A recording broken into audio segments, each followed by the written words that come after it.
Olivia Jade cheated her way into college with the help of her parents. And now she's trying to get her a career back by going on a talk show with really famous people. Hi there, I'm Roux. Welcome to my video where we talk about whatever we want. And today I want to talk about Olivia Jade.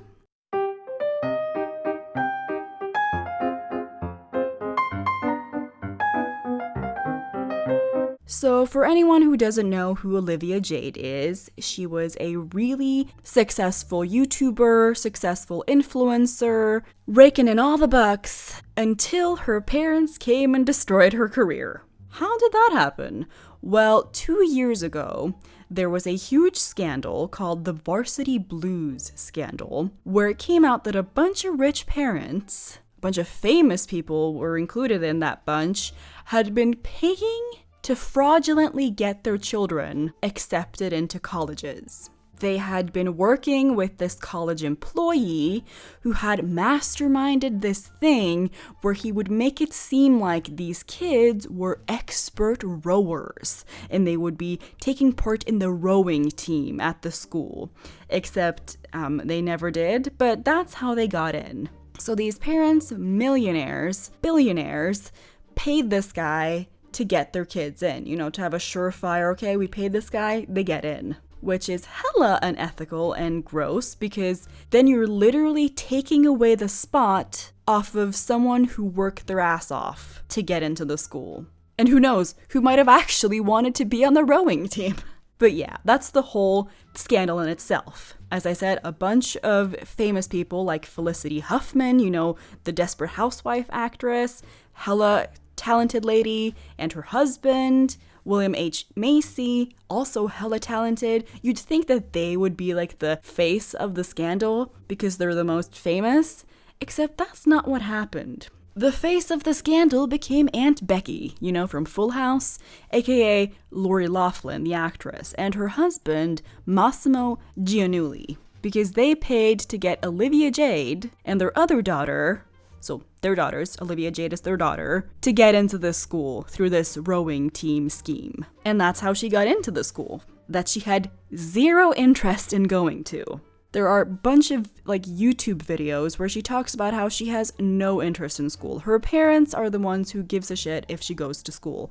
And they want her to have the college experience, which she's all for, except only the partying part because she's so busy with her influencer career and traveling the world, working on that to actually go to school. But she's, she likes the thought of the college experience and the partying. It's just crazy privileged and just bizarre. But yeah, her parents became the poster children of this case because they're the only ones who refused to admit that they had done something wrong. You heard that right. They cheated to get their kids into school, but they thought that it was, that's just what all parents would do for their children. And they likened it to other rich people having given donations to schools to make the school want to admit their kids to the school, which I also think is hella unethical, but it's open, everyone knows, oh yeah, Johnny Sampson's library wing, because Johnny Sampson's parents donated this money. It's everyone knows, but this was covert. This was just fraudulent and cheating. I think both should be, illegal, but one was more sneaky than the other, I guess. And also it became mail fraud because they sent these correspondences and money through the mail, and you know how the federal government don't like that, but yeah, her parents refused to admit that they had done something wrong and only admitted it and, pled guilty after they were facing 10 years in federal prison. I feel like it wasn't because they suddenly felt bad about it and suddenly realized that what they did was really wrong and that they had, had fucked up. It was because they didn't want to go to jail. They didn't want to face the full ramification and consequences of what they had done. So they took a plea deal in the end, and they got 2 months and 6 months in jail no, prison, I'm pretty sure. Which is like rich people's prison. So it's like spa retreat camp for grown-ups, basically. Yeah. It's not like they got a harsh punishment at all. It's like a slap on the wrist and a free vacation. But, you know, a lot of people, because Olivia Jade was hella famous already on her own, she lost everything. The brands that were endorsing her, that were working with her, were just like, nah. And she lost everything. If I were her, I would be really pissed off with my parents because they seem to have been like really pushing her to do this when she wasn't interested. But you know, she went along with it. She chose to go along with it. And she decided to go on the Red Table Talk, which is hosted by Jada Smith, you know, Will Smith's wife, Willow Smith, their daughter, and Jada Smith's mother host this talk show that they film in their house. Olivia Jade decided to go on there because she wanted to clear the air. And in her words, ask for a second chance. I don't like her reasoning.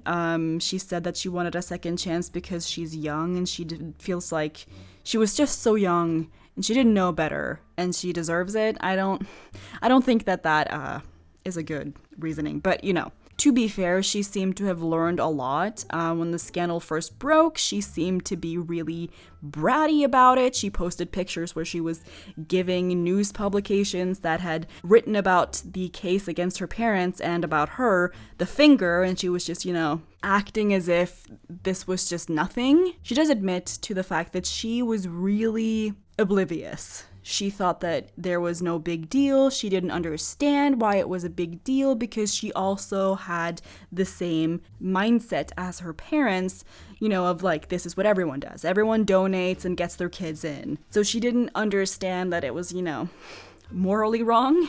And that's why she, you know, acted that way. But she has had 2 years to think about it. And, you know, now her parents are in prison. And, you know, she wanted to come clear the air and ask for a second chance and, you know, I don't know, redeem her name. She seemed to have grown a lot. She seemed to understand more. Although I don't feel like she takes accountability. I mean, she wrote her college application. She says that, oh, I just wrote that I was a YouTuber, and whenever the scandal broke and I read what was fully in my application, I was just like, I didn't write those things. My parents must have written it. You know, is probably plausible, but you know, girl, you participated in taking fake rowing pictures on a rowing machine. You went to school on a rowing scholarship or something. Like, it's not like you couldn't have known. I feel like she's never taken accountability for that, and that's gonna bite her in the ass. Because even though she could sit there and talk about how much more she understands now and how much she understands that she had privilege and she didn't understand that she had so much privilege and that she fucked up, she still keeps using distancing language. Like, the thing that happened, that mistake that happened. It's not like she keeps talking about it as if it's like something that just happened to them, not something they did. And that's a problem because then you're not actually taking accountability for what she did. I also think that she is avoiding talking about it in such a way because she doesn't want to face any ramifications legally herself for taking part in taking those pictures. Obviously, she must have known. It's not like she kept phrasing it as if like she went on spring break and then the news broke and she got a phone call and they were just like, oh my God, your parents cheated to get you into school. Like, she must have known. She got in on a rowing scholarship. And then, you know, like, you can't just go to school and, like, what if someone asks you, like, how did you get in here? Like, you would have to be in on it. You can't just be like, what, rowing? What do you mean it says rowing? I'm not part of the rowing team. Like, you would have to know that you're, like, supposed to pretend like you're part of a rowing team because that's how you got in. And that's why you took those bizarre pictures on a rowing machine that you never use because you're not a rower. So that you could add it to your application so you could get in as a pretend rower. I think that she hopes that she can just gloss over that, which definitely is going to bite her in the ass because people do not like being treated as if they're stupid. Because if you just pretend like, oh, we're just gonna ignore that. Because she also kept talking about it, how she wanted to clear the air so people can move on. And it's like, girl, it's not that we don't want to move on, but you have to take accountability. Like, if you want to move on and clear your name and, you know, redeem yourself, you have to just lay down and be like, you know what, I fucked the fuck up. I majorly fucked up. And you have to like take accountability for what you did. You can't just be like, that thing that happened, you know, as if it's like, oh wow, we tripped and accidentally committed fraud. Like, if you're part of it, even though your parents were pushy AF and, you know, they probably were really bad parents who forced their kids to take part in that, you have to acknowledge what you knew. You can't just pretend like you didn't know any of it, because no. I don't believe that. And it just, yeah. So although I do get a positive feeling of her as a person, she seems to have grown, I still think she has a lot of growing to do. You know, a lot of people have reacted very negatively to her interview on the show. It's funny because Grandma didn't want her to come on the show.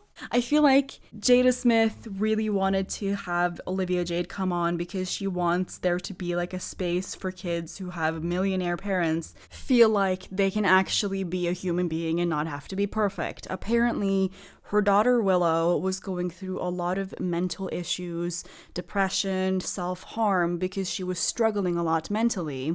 And she didn't feel like she could tell anyone because she has such successful parents and she has a lot of, you know, money, and she didn't feel like she deserved to feel unhappy, which, you know, a lot of people feel that way, where it's like, oh, other people feel worse, like have it worse than me.